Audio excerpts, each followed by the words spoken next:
জুমার দিনে অন্যতম যে আমলগুলো আছে ফজিলতপূর্ণ, তার মধ্যে একটা হচ্ছে দরুদ পড়া।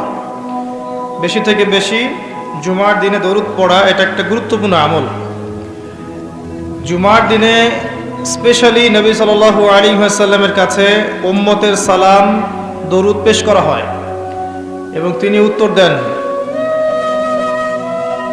যে ব্যক্তি নবী সাল্লাল্লাহু আলাইহি ওয়াসাল্লামের উপরে একবার দরুদ শরীফ পড়বে, আল্লাহ রাব্বুল আলামিন তার উপরে 10 বার রহমত বর্ষণ করবেন ইনশাআল্লাহ। তার আমল নামা থেকে আল্লাহ পাক 10টা পাপকে মিটিয়ে ফেলবেন, 10টা নেকি লেখা হবে এবং তার মর্যাদা আল্লাহ পাক 10 গুণ বাড়িয়ে দিবেন। বলেন সুবহানাল্লাহ। এটা হাদিসে এসেছে, সবচেয়ে কৃপণ সেই ব্যক্তি যার সামনে নবী সাল্লাল্লাহু আলাইহি ওয়াসাল্লামের নাম উচ্চারিত হয় কিন্তু সে দরুদ পড়ে না, সাল্লাল্লাহু আলাইহি ওয়াসাল্লাম এই কথাটা বলে না। জুমার এই দিনে অনেক আমল আছে যেটা আপনাকে আল্লাহর কাছাকাছি নিয়ে যাবে ইনশাআল্লাহ, রাসূল সাল্লাল্লাহু আলাইহি ওয়াসাল্লামের সুপারিশ পাইয়ে দিবেন ইনশাআল্লাহ। তার মধ্যে একটা কাজ হচ্ছে বেশি বেশি দরুদ পড়া। পারবো ইনশাআল্লাহ? আপনি একটা টার্গেট নেন যে আমি এই জুমার দিনে 100 বার দরুদ পড়বো, পড়া যাবে? কেউ বাধা দিবে? আমি বলছি না 100 বারই পড়তে হবে, এটা আমি বলছি না, কিন্তু আমি সংখ্যা ফিক্স করতে বলছি না। আপনি একটা টার্গেট নিয়েছেন যে আমি 100 বার মিনিমাম পড়বো আজকে, কেউ বাধা দিবে? এটা কি বেদাত হয়ে যাবে?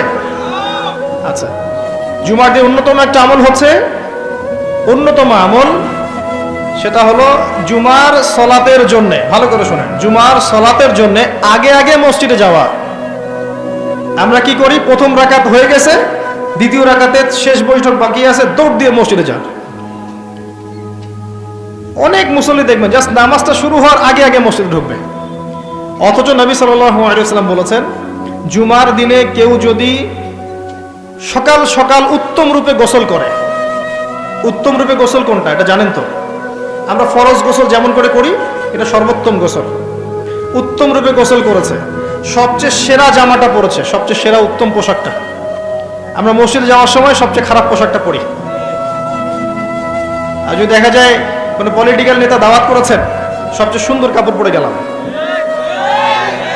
দাঁড়ান, আপনি আল্লাহর সাথে মসজিদে দেখা করতে যাচ্ছেন, কেন সবচেয়ে নোংরা জামাটা পরে যাবেন? আপনি সবচেয়ে উত্তম পোশাক পরে যাবেন। দলিল দিব, ওই যে হাদিসে জিবরিল, জিবরাইল আলাইহিস সালাম মসজিদ নববীতে আসলেন, এসে নবী সাল্লাল্লাহু আলাইহি ওয়াসাল্লামের হাঁটুর সাথে হাঁটু লাগিয়ে বসলেন। ওই হাদিসের মধ্যেই আছে, দেখবেন, রজুলুন শাদীদুল বায়াদুস সিয়াব, একদম উত্তম ধবধবা কাপড় পরে সে মসজিদে এসেছে, প্রমাণ। তো জুমার দিনে যদি আপনি সবচেয়ে সেরা সুন্দর পোশাকটা পরেন, আগে উত্তম রূপে গোসল করেন, আতর খুশবু ব্যবহার করেন, ব্যবহার করে আপনি খুতবা শুরু হওয়ার আগেই, খুতবা মানে বয়ান, এটা শুরু হওয়ার আগেই আপনি পায়ে হেঁটে মসজিদে আসেন, ইমাম সাহেবের কাছাকাছি বসেন এবং মনোযোগের সাথে তার খুতবা শোনেন, কাউকে কষ্ট না দেন, এমনকি কারোর সাথে এতটুকু না বলেন যে চুপ করো। কেউ পাশে কথা বলছে, আপনি এতটুকু বলবেন না, চুপ করো। সাহাবায়ে কেরাম হাতের মধ্যে পাথর রাখতেন ছোট ছোট, যদি দেখতেন কেউ কোনো জরুরতে কথা বলছে, পাথর নিয়ে ঢিল দিতেন, মুখ দিয়ে বলতেন না, চুপ করো। এই কাজ যদি কেউ করে এবং ইমামের সাথে নামাজ শেষ করে, নবী সাল্লাল্লাহু আলাইহি ওয়াসাল্লাম বলছেন প্রত্যেক পদক্ষেপে 1 বছরের রোজা, 1 বছরের নফল নামাজের নেকি পাবেন। এই ফজিলতটা আপনি জুমার দিনে অর্জন করতে পারেন।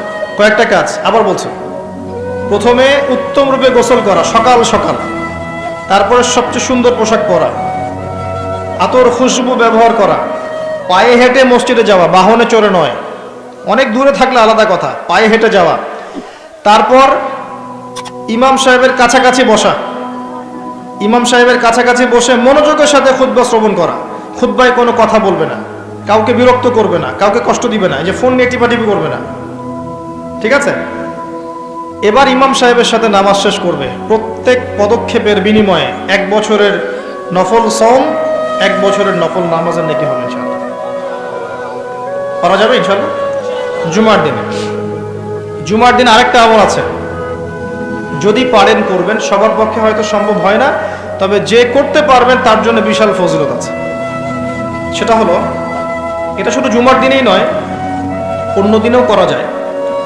তো তবে জুমার দিনটা আমরা একটু গুরুত্ব দিই এই কারণে বলছি, ফজরের নামাজ জামাতে পড়া, ফজরের নামাজ জামাতে পড়া, এরপরে উঠে চলে না যাওয়া, বসে থাকা, বসে বসে আল্লাহর জিকির করতে থাকা, তাসবিহ তাহলিল তিলাওয়াত, আপনার যত আমলগুলো করেন আপনি সকাল সন্ধ্যা জিকির আজকার এগুলো শেষ করা, শেষ করে সূর্য উঠে গেল, পিছনে সূর্য উঠে গেল, সূর্যটা একটু উঠে গেছে, ইশরাকের সময় হয়েছে, আপনি এখন 2 রাকাত নফল নামাজ পড়লেন, পড়ে বাসায় ফিরে গেলেন, নবী সাল্লাল্লাহু আলাইহি ওয়াসাল্লাম বলছেন একটা কবুল হজ, একটা কবুল ওমরার নেকি হবে ইনশাআল্লাহ।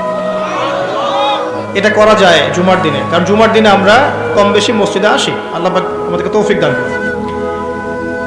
আর দু একটা কথা বলছি, বলে আমি অন্য প্রসঙ্গে যাচ্ছি। জুমার দিন আরেকটা গুরুত্বপূর্ণ কাজ হচ্ছে দোয়া করা। কি করা? বেশি থেকে বেশি দোয়া করা। 2টা মুহূর্ত আছে এই দিনে যে দোয়া করলে দোয়া কবুল হবেই ইনশাআল্লাহ, আল্লাহ পাক ফিরিয়ে দিবেন না ইনশাআল্লাহ। যদি আছে, যদি আপনার আকীদায় শিরক না থাকে, যদি আপনার আমলের মধ্যে বেদাত না থাকে, এবং যদি আপনার রিজিকে হারাম না থাকে, ইনশাআল্লাহ দোয়া কবুল হয়ে যাবে। সময় দুটো হচ্ছে, ইমাম সাহেব খুতবা শুরু করেছেন, এখান থেকে সালাম ফিরানোর আগ পর্যন্ত।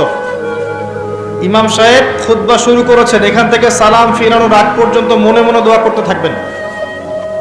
আরেকটা হচ্ছে আসরের সালাতের পর থেকে মাগরিব পর্যন্ত, এই সময়টুকুর মধ্যে দোয়া কবুল হবে ইনশাআল্লাহ। করা যাবে? আমাদের অনেক চাওয়া আছে না, নিজের জন্যে, পরিবারের জন্যে, সুস্থতার জন্যে, আমাদের সমাজের জন্যে, দেশের জন্য আমাদের চাওয়া আছে না, উম্মার জন্য আমরা চাই না? এই চাওয়াগুলো পূরণের মোক্ষম সময় খুঁজে খুঁজে দোয়া করতে হয়, দোয়া কবুলের সময়গুলো খুঁজে খুঁজে দোয়া করতে হয়। যে এখন এই মজলিসে দোয়া কবুল হচ্ছে ইনশাআল্লাহ, যখন দিনের জন্য মানুষ বসে এই জায়গায় মানুষের দোয়া কবুল হয়, যখন বৃষ্টি পড়ে তখন দোয়া করলে দোয়া কবুল হয়, রাতের শেষ অংশে দোয়া করলে দোয়া কবুল হয়, আপনি মুসাফির মানুষ, দোয়া করলে দোয়া কবুল হয়, জুমার দিনে এই ক্ষণগুলোতে দোয়া কবুল হয়, আজান হয়েছে, আজান এবং ইকামত এর মাঝখানে দোয়া কবুল হয়, সেজদা দিয়েছেন নামাজে, এই সেজদায় আপনার দোয়া কবুল হবে, ফরজ নামাজের শেষে সালাম ফিরানোর আগে এবং সালাম ফিরানোর পর দোয়া কবুল হয়। অনেক জায়গা আছে, যুদ্ধের মাঠে, জিহাদের মাঠে দোয়া কবুল হয়, অনেক ক্ষেত্র আছে দোয়া কবুল হওয়ার। আমাদের খুঁজে খুঁজে দোয়া করতে হবে। আমরা কি করি? দোয়া করানোর জন্য মানুষকে হায়ার করে নিয়ে আসি, ডেকে নিয়ে আসি। আপনার বাবা মারা গেছেন, আমি কি আপনার আবেগটা বুঝতে পারবো? আপনার ওই অনুভূতিটা কি আমি ফিল করতে পারবো? আপনার সন্তান অসুস্থ, আমি কি ফিল করতে পারবো আপনার সন্তানের জন্য আপনার মনটা কেমন করছে? তখন আপনি দাঁড়িয়ে যাবেন নামাজে, আপনি দোয়ার জন্য হাত উঠাবেন, ইনশাআল্লাহ চোখের পানি ছেড়ে দেবেন, আল্লাহ পাক দোয়া কবুল করবেন।